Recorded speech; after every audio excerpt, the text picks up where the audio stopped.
Public ಟೈಮ್ಸ್ಗೆ ಸ್ವಾಗತ. Hungund sports and culture association ಅಡಿಯಲ್ಲಿ season 8 Ilkal premier league ಈ 8ರ ಒಂದು ಪಂದ್ಯಾವಳಿ ಈಗಾಗಲೇ ನಾವು ಪ್ರಾರಂಭ ಮಾಡಿ ಸುಮಾರು 32 ದಿವಸಗಳಾಯಿತು. ಲೀಗ್ ಮ್ಯಾಚು ಈಗಾಗಲೇ ಅಂತಿಮಗೊಂಡಿದೆ, ನಿನ್ನೆ ತಾನೇ. ಇವತ್ತು ಪ್ಲೇ ಆಫ್ ಮ್ಯಾಚ್ ಪ್ರಾರಂಭ ಆಗಿದೆ. ಪ್ರಥಮವಾಗಿ ಇವತ್ತು ಪ್ಲೇ ಆಫ್ ಮ್ಯಾಚ್ ಅಂದರೆ ಸೆಮಿಫೈನಲ್, 3 ಮ್ಯಾಚ್ ಸೆಮಿಫೈನಲ್ ಇರುತ್ತೆ ಮತ್ತು 1 ಫೈನಲ್ ಪಂದ್ಯಾವಳಿ ಇರುತ್ತೆ.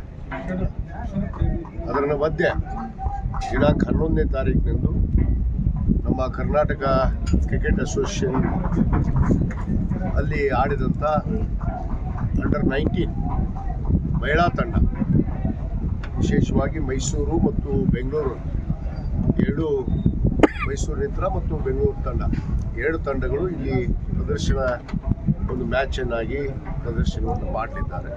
ಅದು ದಿನಾಂಕ 11ನೇ ತಾರೀಕು ಸಂಡೇ ದಿವಸ.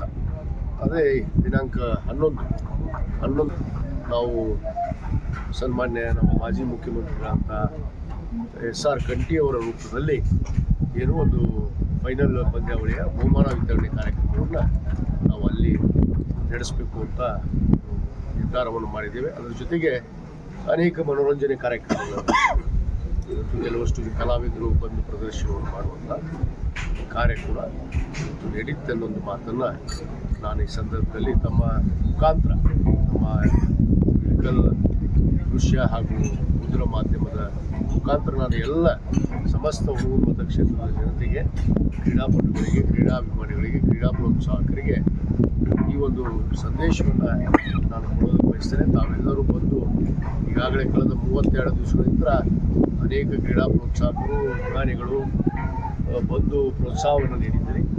ಫೈನಲ್ ಪಂದ್ಯಾವಳಿಗೂ ಕೂಡ ತಾವೆಲ್ಲರೂ ಬಂದು ಆಗಮಿಸಿ ವಿದ್ಯಾರ್ಥಿನಿಗಳಾಗಿರ್ಬೋದು ಬಂದು ಪ್ರೋತ್ಸಾಹಿಸಿ ಈ ಒಂದು ಕ್ರೀಡಾಕೂಟವನ್ನು ಯಶಸ್ವಿಗೊಳಿಸಬೇಕು ಅಂತೇಳಿ ನಾನು ಮಾಧ್ಯಮದ ಮುಖಾಂತರ ನಾನು ವಿನಂತಿಯನ್ನು ಮಾಡ್ತಾ, ಇವತ್ತೇನು ನಮ್ಮ ಕ್ರೀಡಾಕೂಟ ಕಳೆದ 8 ಸೀಸನ್ ಭಾಳ ಯಶಸ್ವಿಯಾಗಿ ನಡೆದು ಬಂದಿದೆ. ಯಾಕಂದರೆ ಯುವಕರಲ್ಲಿ ಆ ಕ್ರೀಡಾ ಮನೋಭಾವನೆಯನ್ನು, ಕ್ರೀಡಾ ಆಸಕ್ತಿಯನ್ನು, ಇವತ್ತು ಇಚ್ಛಾಶಕ್ತಿಯನ್ನು ಉಳಿಸ್ಬೇಕು, ಬೆಳೆಸಬೇಕು ಅನ್ನೋದೇ ಒಂದೇ ಕಾರಣ. ಇದು ರಾಜಕೀಯ ಉದ್ದೇಶಕ್ಕಾಗಿ ಆಗಿ ಅಲ್ಲ. ಕೆಲವಷ್ಟು ಜನ ಮಾತಾಡ್ತಾರೆ, ಇಲ್ಲಿ ಬೆಟ್ಟಿಂಗ್ ನಡೆಯುತ್ತೆ, ಇಲ್ಲಿ ಅನೇಕ ರೀತಿ ಬೇರೆ ಬೇರೆ ಚಟುವಟಿಕೆಗಳು ನಡೀತಾವೆ ಅಂತೇಳಿ ಕೆಲವಷ್ಟು ಜನಕ್ಕೆ. ಯಾಕಂದರೆ ಯಾರಿಗೆ ಕೈಲಿ ಆಗೋದಿಲ್ಲ ಅವ್ರು ಮಾತಾಡುವಂಥ ಮಾತುಗಳಿದೆ. ಯಾಕಂದರೆ ಅವ್ರಿಗೆ ಆ ಶಕ್ತಿ ದೇವರು ಕೊಟ್ಟಿಲ್ಲ ಪಾಪ.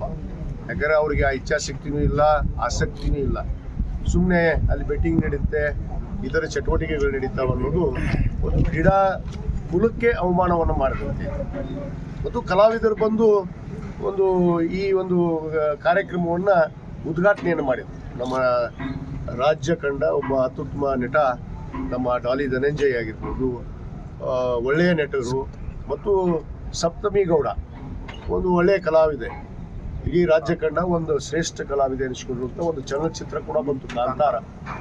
ಅಂಥ ಒಂದು ನಟನೆಯನ್ನು ಮಾಡಿದಂಥ ನಾಯಕ ನಟಿ ಮತ್ತು ರಾಗಿಣಿಯವರು ಬಂದಿದ್ದರು, ಮತ್ತು ಇನ್ನು ಅನೇಕ ಜನ, ಸಂಜನಾ ಅವರು ಬಂದಿದ್ದರು, ಮತ್ತು ನಮ್ಮ ಬಾಳು ಬಲ್ಗುಂದಿಯವರು ಬಂದಿದ್ದರು. ಅನೇಕ ಜನ ಕಲಾವಿದರಿಗೆ ಅವಮಾನ ಮಾಡುವಂಥದ್ದು ಮತ್ತು ಕ್ರೀಡಾಪಟುಗಳಿಗೆ ಅವಮಾನ ಮಾಡುವಂಥದ್ದು ಇವರು ಹುಟ್ಟುಗುಣ. ಆ ಹುಟ್ಟುಗುಣಕ್ಕೆ ಏನು ಮಾಡೋಕ್ಕಾಗೋದಿಲ್ಲ. ಅವ್ರು ಏನೇ ಅಂದರೂ ಕೂಡ ನಾವು ನಿಲ್ಲಿಸೋದಿಲ್ಲ. ಇವತ್ತು ಬೆಟ್ಟಿಂಗ್ ಬಗ್ಗೆ ಅವರು ಮಾತಾಡ್ತಾರೆ. ಇವತ್ತು ರಾಷ್ಟ್ರದಲ್ಲಿ IPL ನಡೆಯುತ್ತೆ, ಅನೇಕ ಪಂದ್ಯಾವಳಿ ನಡೀತಾವೆ. ಯಾವ ರೀತಿ ಬೆಟ್ಟಿಂಗ್ ಆಗುತ್ತೆ, ಅದರ ಮೂಲ ಕಾರಣ ಯಾರು ಅನ್ನೋದನ್ನು ನಾನು ಹೇಳಬಲ್ಲೆ. ಆದರೆ ಆ ವಿಷಯಕ್ಕೆ ದೂರಕ್ಕೆ ಹೋಗೋದಿಲ್ಲ. ಆದರೆ ಇವ್ರಿಗೆ ಹೇಳೋದಿಷ್ಟೇ, ನಿಮಗೆ ಆ ಒಂದು ಆಸಕ್ತಿ ಇಲ್ಲ, ಇಚ್ಛಾಶಕ್ತಿ ಇಲ್ಲ, ನಿಮಗೆ ಮಾಡುವಂಥದ್ದು ದೇವರು ನಿಮಗೆ ಈ ಜನ್ಮದಾಗ ಬರೆಯೋದಿಲ್ಲ. ಮಾಡೋರಿಗೆ ಪ್ರೋತ್ಸಾಹವನ್ನು ಕೊಡುವಂಥ ಕೆಲಸ ಮಾಡಬೇಕು. ಇವಾಗ ಸುಮ್ಮನೆ ಕೂತ್ಕೊಂಡು ಟೀಕೆ ಮಾಡುವಂಥದ್ದು, ಟಿಪ್ಪಣಿ ಮಾಡುವಂಥದ್ದು ಸರಿಯಲ್ಲ. ಸಮಾಜ ನೋಡ್ತಾ ಇದೆ, ಯುವಕರು ನೋಡ್ತಾ ಇದ್ದಾರೆ, ಕ್ರೀಡಾಪಟುಗಳು ನೋಡ್ತಾ ಇದ್ದಾರೆ, ಕಲಾವಿದರು ನೋಡ್ತಾ ಇದ್ದಾರೆ. ಕಲಾವಿದರಿಗೆ ಏನು ಮಾಡಿದ್ರಿ, ಕ್ರೀಡಾಪಟುಗಳಿಗೆ ಏನು ಮಾಡಿದ್ರು ಅನ್ನೋದು ಇಲ್ಲಿ ಸ್ಪಷ್ಟವಾಗುತ್ತೆ. ಅದಕ್ಕೆ ನಮ್ಮ ಉದ್ದೇಶ ಇಷ್ಟೇ. ನಾವು ಈ ಒಂದು ಹುನಗುಂದ ಸ್ಪೋರ್ಟ್ಸ್ ಆ್ಯಂಡ್ ಕಲ್ಚರ್ ಅಸೋಸಿಯೇಷನನ್ನು ಇವತ್ತು ಕಳೆದ 12 ವರ್ಷಗಳಿಂದ ನಿರಂತರವಾಗಿ ಕ್ರೀಡಾಪಟುಗಳಿಗೆ, ಕ್ರೀಡಾ ಆಸಕ್ತಿ ಇರುವಂಥ ಯುವಕರಿಗೆ ನಾವು ಪ್ರೋತ್ಸಾಹಿಸೋದೇ ನಮ್ಮ ಮೂಲ ಉದ್ದೇಶ. ಅಂದರೆ ಕ್ರೀಡೆಯನ್ನು ಉಳಿಸ್ಬೇಕು, ಕ್ರೀಡೆಯನ್ನೇ ಬೆಳೆಸಬೇಕು. ಅದ್ರ ಜೊತೆಗೆ ಕಲಾವಿದರನ್ನು ಕೂಡ, ಯಾಕಂದರೆ ಈ ನಾಡಿನ ಹೆಸರಾಂತ ಕಲಾವಿದರು ಇದ್ದಾರೆ. ಪಕ್ಷಾತೀತವಾಗಿ ಈ ಆಟ ಆಡ್ತಾರೆ, ಪಕ್ಷಕ್ಕೆ ಸೀಮಿತವಾಗಿಲ್ಲ. ಇಲ್ಲೇನು ಕ್ರೀಡಾಪಟುಗಳು ಬಂದಿದ್ದಾರೆ ಯಾವುದೇ ಕಾಂಗ್ರೆಸ್ ಪಕ್ಷಕ್ಕೆ ಸೀಮಿತವಾದಂಥವ್ರು ಅಲ್ಲ. ಗ್ರಾಮೀಣ ಮಟ್ಟದ ಯಾರೇ ಕ್ರೀಡೆ ಬಂದು ಇಲ್ಲಿ ಒಂದು ಟ್ರಯಲ್ನಲ್ಲಿ ಭಾಗವಹಿಸಿದ್ದಾರೆ, ಅವ್ರಿಗೆಲ್ಲರಿಗೂ ಅವಕಾಶ ಕೊಟ್ಟಿದ್ದೀವಿ. ಇದು ಪಕ್ಷಾತೀತವಾದಂಥ ವ್ಯವಸ್ಥೆ. ಇದು ರಾಜಕೀಯ ಉದ್ದೇಶಕ್ಕಾಗಿ, ರಾಜಕೀಯ ಹಿತಾಸಕ್ತಿಗಾಗಿ ಮಾಡುವಂಥದ್ದು ಅಲ್ಲ. ಆದರೆ ಅವ್ರಿಗೆ ಎಲ್ಲವೂ ಕೂಡ ರಾಜಕೀಯ ಅಂದರೆ ಕಾಮನೆ ಕಣ್ಣಿಗೆ ಹಳದಿನೇ ಕಾಣುತ್ತಂತ. ಹಳದಿನೇ ಅವ್ರ ಬಣ್ಣ ಕಾಣೋದು ಒಂದೇ ಹಳದಿ ಕಾಣೋರಿಗೆ ನಾವು ಏನು ಮಾಡೋಕ್ಕಾಗಲ್ಲ. ಅದಕ್ಕೆ ನಾವು ಅಂಜೋದಿಲ್ಲ, ಬಗ್ಗೋದಿಲ್ಲ, ಜಗ್ಗೋದಿಲ್ಲ. ನಮ್ಮ ಮನಸ್ಥಿತಿ, ನಮ್ಮ ಇಚ್ಛಾಶಕ್ತಿ ಏನಿದೆ ಅದನ್ನು ಮಾಡಿ ತೋರಿಸೋರೆ. ಅದನ್ನು ತೋರ್ಸಾಕ ನಾವು ಈ ಜನ್ಮದಲ್ಲಿ ಹುಟ್ಟಿದ್ದೀವಿ, ಈ ಭೂಮಿ ಮೇಲೆ ಹುಟ್ಟಿದ್ದೀವಿ, ಈ ತಾಲೂಕಿನಲ್ಲಿ ಹುಟ್ಟಿದ್ದೀವಿ ಅನ್ನೋ ಮಾತನ್ನು ಭಾಳ ಸ್ಪಷ್ಟವಾಗಿ ಹೇಳಕ್ಕೆ ಇಚ್ಛೆಪಡ್ತೇನೆ.